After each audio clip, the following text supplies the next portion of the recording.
মাছে গোবকে গেছে বাপরে বাপ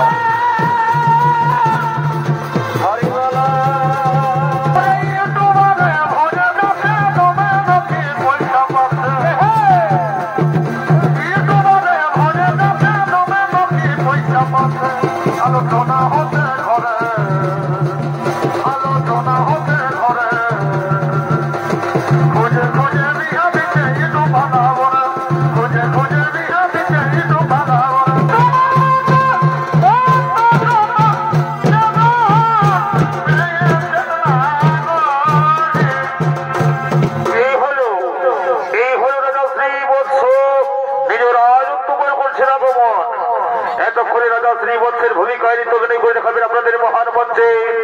এ হলো আপনার আমার সকলের উপজিত সারা ভারতবর্ষের সুনাম ধন্য ওস্তাদ বিকাশ চন্দ্র মাহালি।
ঘুরিয়ে বেড়াই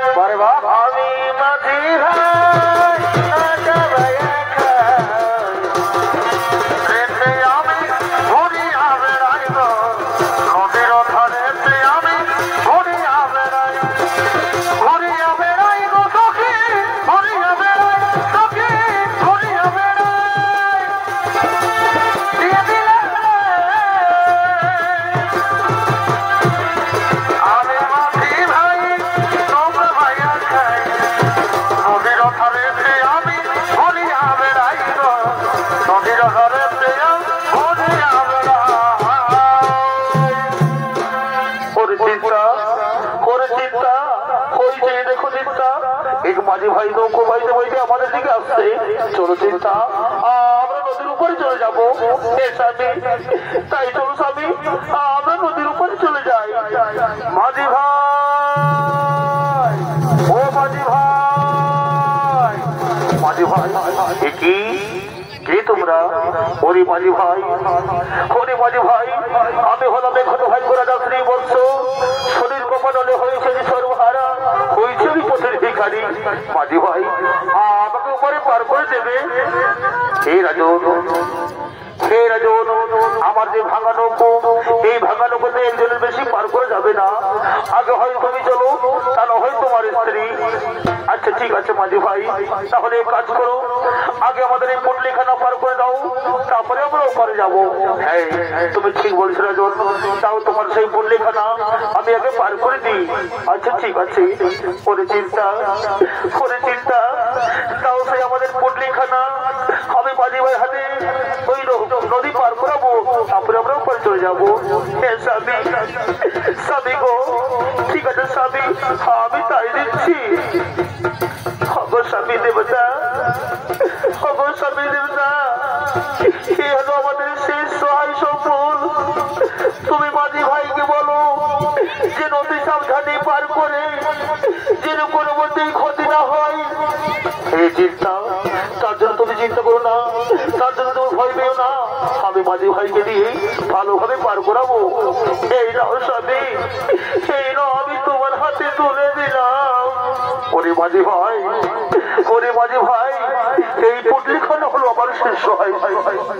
তুমি এক কাজ করো ভাই, অতি সযত্নে পার করো যেন কিছুতেই ক্ষতি না হয়। এরা যাও যাও, সে তোমার পুটলিখানা আমি সযত্নে পার করবো, তারপরে আবার ফিরে আসবো তোমাকে নিয়ে যেতে।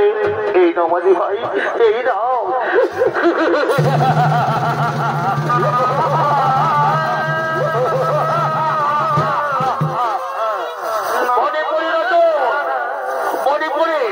একদিন আসল বলিয়া লক্ষ্মী করে আমার কই তুচ্ছ, আমি তোমায় কবে দিয়ে করছি রাজ্য নষ্ট, করছি সর্বর পথের ভিখারি, আর করবো তোমার এই স্ত্রী বিচ্ছেদ, তবে আমার নাম শনি।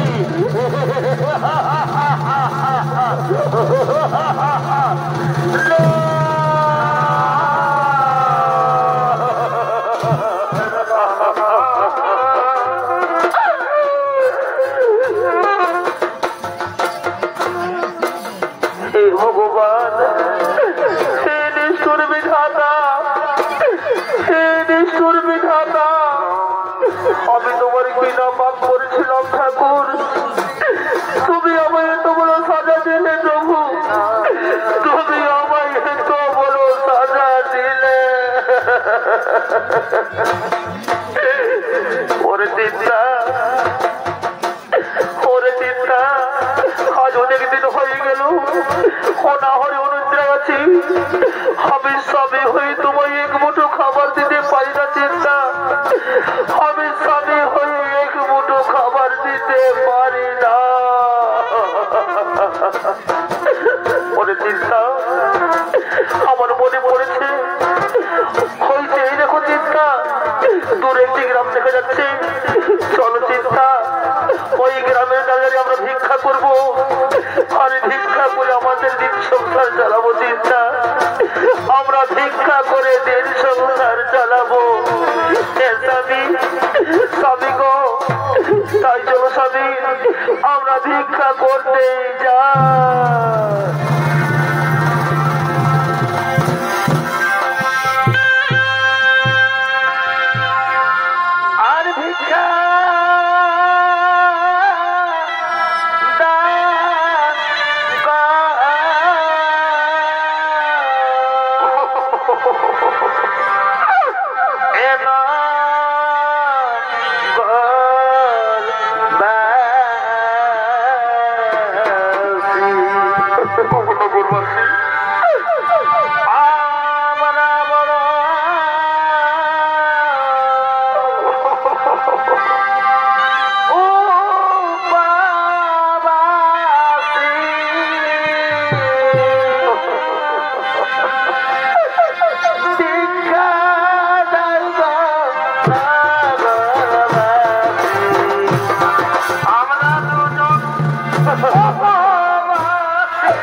বেশি ভেজ ভেজি করে নাই চলো না তো বাড়ি লম্বা ঘুরে বৌমা আমাকে দেখতে হবে বলি কোন দিকে গেলি রে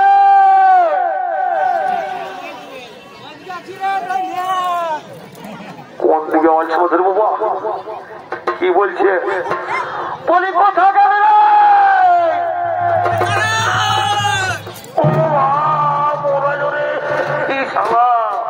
বলি হেরে তুই রাজকাল দিন কেনা বললে কিন্তু সালা কদিন এলো কপটায় তো খাই বাবা পরশু দিন ডাক্তারের কাছে দুটো ইঞ্জেকশন নিয়ে এসেছি বুঝলি না আর সেই কোমর ব্যথার জিনিস বলবো নাই ও মা তোর সঙ্গে পারি নেই বাবা সেটাই হোক অনেক করেছি ভালো করেছি বাবা এক কাম কর লেটারে মা ধরতে হবে শুরু করলে হরি হরি বল বলো বলো হরি বলো বলো হরি বল হরি হরি বল হরি হরি বলো বলো বলো হরি বল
লজ্জার বিষয় কি বলি দিব আর তুমি মাছ খুঁজছো কোথেকে মাছ দিব বলো না দাঁড়িয়ে ভাই তোমরা কথা বলবে না তোমরা বাড়ি ফিরে যাবে না তোমরা আবার চেষ্টা করো দেখো মাছ কিছু না কিছু অবশ্যই হবে এর একটা অহরে বড় ভাই বল ওই লোকটা ঠিকই বলেছে সুদাই ঘুরে যাওয়াটা কেমন হবে তাকে চাই বসে বসে বাজার জগৎ লিখতেই হবে তাহলে শুরু করে দেরি করবো না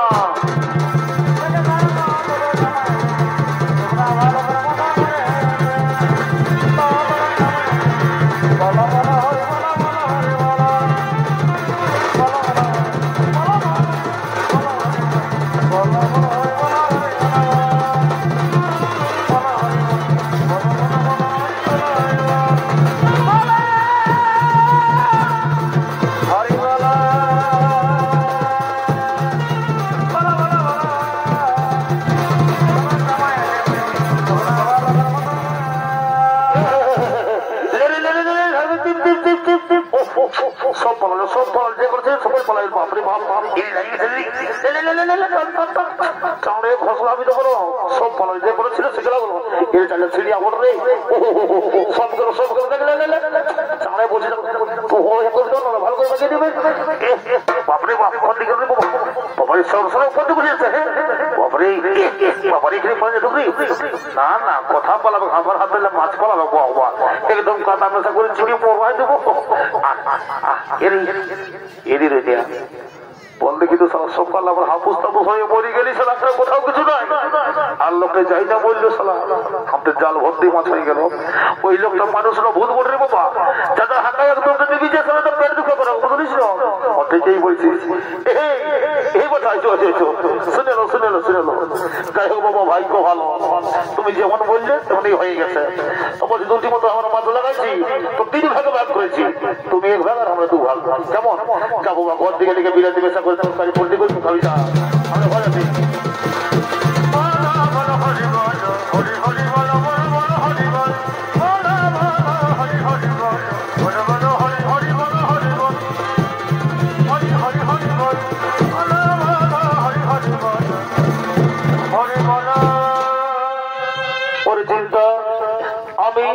আমি জেলের খাতিরে মাছ নিয়ে এসছি এই না চিন্তা এই মাছ খালি তরকারি পুড়িয়ে নিয়ে এসো ঠিক আছে স্বামী ততক্ষণ তুমি একটু বিশ্রাম করো আমি এখনই মাছ খালি পুড়িয়ে নিয়ে আসছি।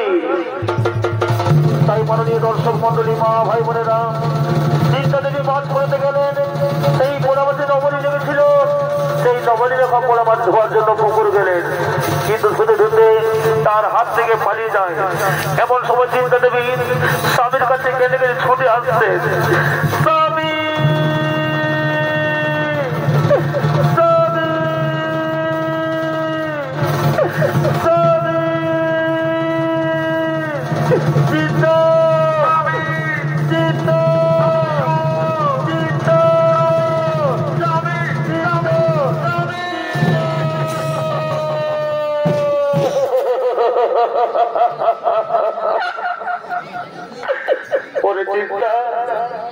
তোমার কি হয়েছে চিন্তা তুমি কাঁদছো কেন তুমি আমায় খুলে বলো তোমার কি হয়েছে। স্বামী গো আমি তোমাকে পোড়া মাছ খাওয়াতে পারলাম না স্বামী আমি তোমাকে পোড়া মাছ খাওয়াতে পারলাম না গো ওই পোড়া মাছের নবনী লেগেছিল সেই না আমি ধুতে পুকুরে নেমেছিলাম আমার হাত থেকে পালিয়ে গেল।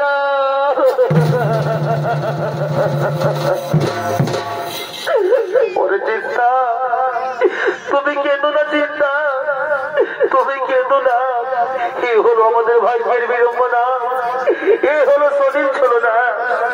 ওরে চিন্তা চলো আমরা এই রাজ্য থাকতে চাই না চিন্তা চলো এই রাজ্য আমরা পরিত্যাগ করে আমরা অন্য রাজ্যে চলে যাই যেখানে শনি আমাদের কিছুতেই খুঁজে না পাই। স্বামী গো চলো এই রাজ্য থেকে আমরা অন্য রাজ্যে চলে যাই।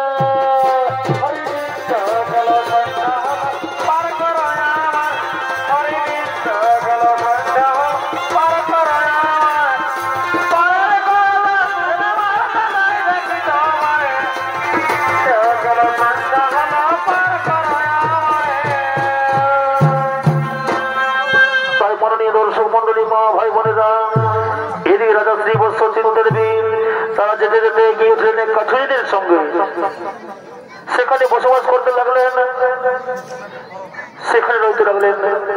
এমন সময় সেই কাছুরিদের নবীর সাথে চিন্তা দেবী নদীতে স্নান করার জন্য ছুটে আসছে।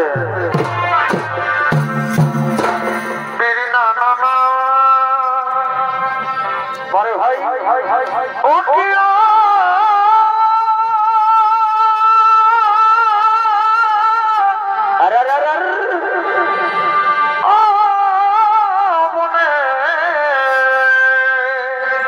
ভাই ওরে পাখিয়া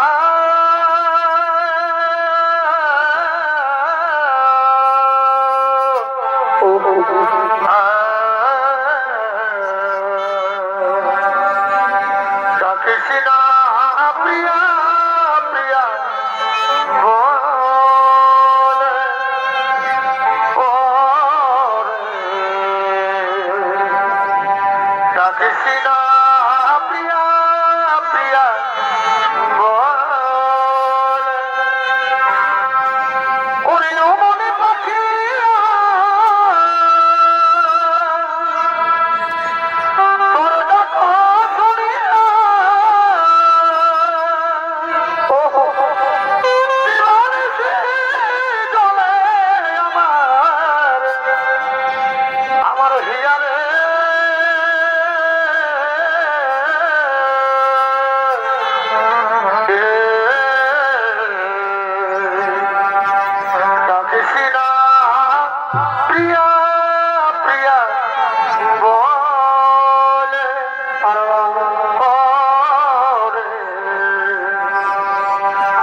তোমাদের মধ্যে যদি কোনো সন্ধিকারী হয়ে থাকে তাহলে তোমার স্পর্শে আমার এই অচল লঙ্কা সচল হবে। ও ঠিক বলেছো মাঝি ভাই, আমরা তাই যাচ্ছি। এ আমরা স্পর্শ করিলাম, এ আমরা স্পর্শ করিলাম। তোমাদের মধ্যে কি একজন সন্ধিকারী নেই? তোমাদের স্পর্শে আমার অচল লঙ্কা সচল হলো না। এ মাঝি ভাই, আমার একজন দিদি আছে, তবে কিন্তু তার স্বামী ছাড়া কোনো কাজ করে না। পরে রমণীগণ যাও, তোমাদের সেই দিদিকে দেখে নিয়ে এসো। বিপদ থেকে উদ্ধার করতে হলে স্বামীর দেশে লাগে না। আচ্ছা ঠিক আছে মাঝি ভাই, আমরা তাই যাচ্ছি। দিদি দিদি, অরে বল কি হয়েছে আমাকে খুলে বল, তোরা কি বলছিস বল। ওরে দিদি, ওই দেখো না দিদি, এক মাঝি ভাইয়ের নৌকো মাঝ নদীর পথে অচল হয়ে গেছে। সেই নৌকো তুমি স্পর্শ করে তার অচল নৌকো সচল করে দাও। আচ্ছা ঠিক আছে ওই বোন, তাই হবে, আমি তাই যাচ্ছি। সাক্ষী থাক চন্দ্র সূর্য, সাক্ষী থাক পঞ্চভদ্র মহোদয়, আমি যদি সত্যিকারী হয়ে থাকি তাহলে আমার স্পর্শে যেন এই অচল নৌকা সচল হয়ে যায়। এ আমি স্পর্শ করিলাম, এ আমি স্পর্শ করিলাম, এ আমি স্পর্শ করিলাম।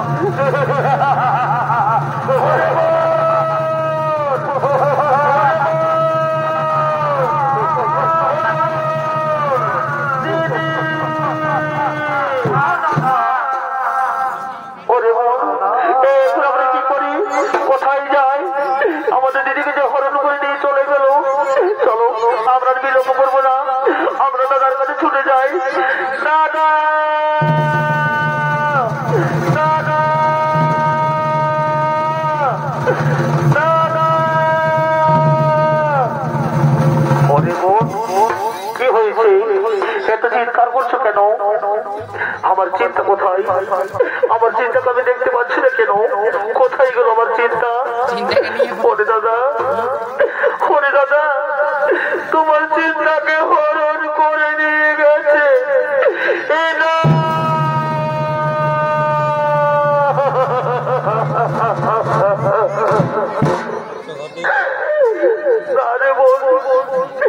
আমার চিন্তাকে হরণ করতে পারি না, আমার চিন্তাকে কেউ হরণ করতে পারে না। হে নিষ্ঠুর বিধাতা, হে নিষ্ঠুর বিধাতা, হে ভগবান, তুমি আমাকে দিনের পর দিন সাজা দিয়ে চলেছো থাকুন। হে ভগবান, তুমি ওই রাজ্য থেকে দাঁড়িয়েছ, আমাকে পথের ভিখারি করেছো।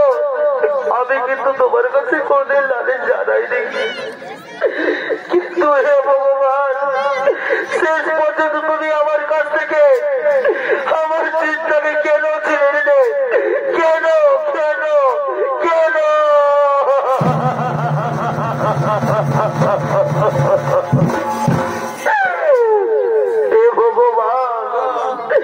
তুমি আমার আর কত শাস্তি দিবি ঠাকুর, তুমি আমায় আর কত কাল কাঁদাবে।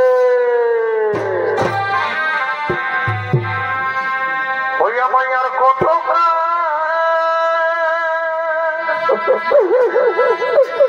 কাঁদাবি রে,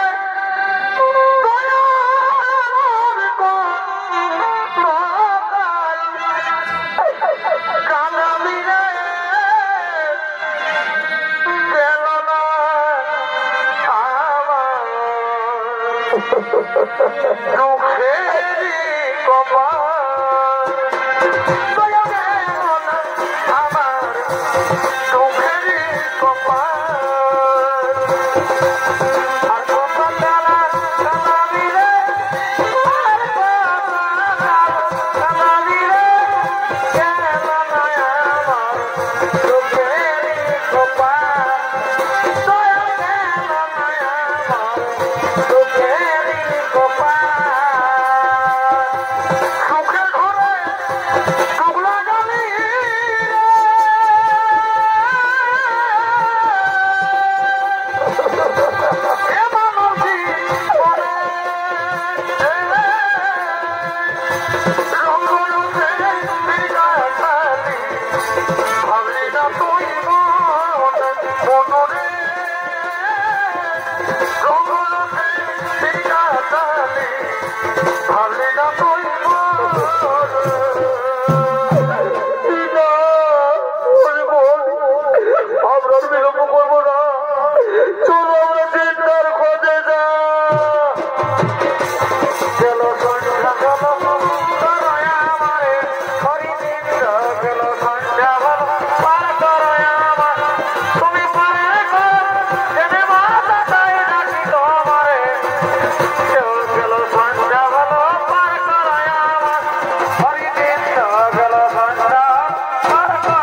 তোমার বলে মালা দিতে পারবো না, তাই তো আমি তোমার বলে মালা দেবো।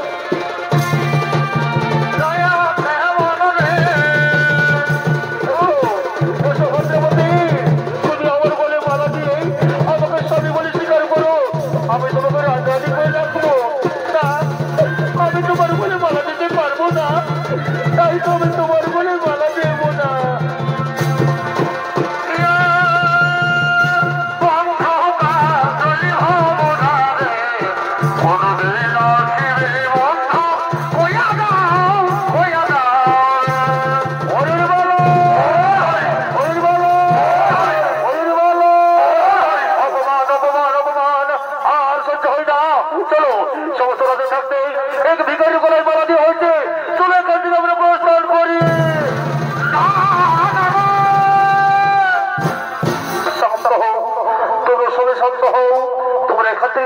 পারো না। শোনো, যাকে তোমরা ভিখারি বলছো সে ভিখারি নয়, এ হলো রাজা শ্রীবৎস। শরীর গোপানলে হয়েছিল রাজ্য নষ্ট, হয়েছিল সর্বহারা পথের ভিখারি। এ হলো রাজা শ্রীবৎস। ওইদিকে তার সহধর্মিনী চিন্তা। চিন্তা চিন্তা তুমি কোথায়? চিন্তা তুমি কোথায়? চিন্তা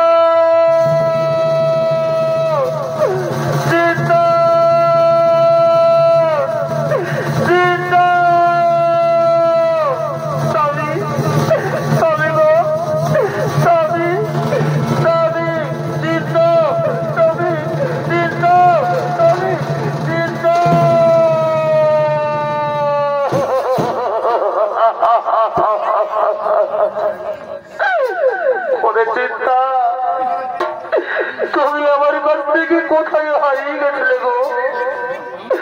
আমি যে তোমায় অনেক খুঁজেছি, গ্রামে গঞ্জে শহরে নগরে প্রতি পাড়াই পাড়াই বনবন জঙ্গলে আমি অনেক জায়গায় খুঁজেছি, অনেক লোককে জিজ্ঞেস করেছি, এমনকি ওই জঙ্গলের পশু পাখি কীট পতঙ্গ সবাইকে জিজ্ঞেস করেছি, কিন্তু কেউ বলতে পারিনি তোমার কথা।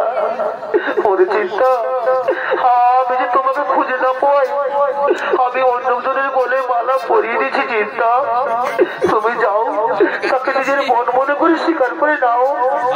স্বামী, স্বামী গো, জীবনে আমি তোমার অবাধ্য কোনদিন হয়নি স্বামী, আজও হবো না। কোথায় ওরে বোন, কোথায়? আই ওরে বোন, তুই আমার বুকে আয়। ওরে বোন, তুই আমার বুকে চলে আয়। দিদি ওরে বোন আয়, তুই আমার বুকে আয়। বোন আমার বুকে আয়। দিদি ওরে বোন, আজ থেকে আমাদের দুঃখের দিন শেষ। চলো বোন, এই রাজ্যে নয়, চলো নিজের রাজ্যে গিয়ে আমরা নতুন করে আবার জীবন শুরু করবো। ওরে বোন, চলো আমরা নিজের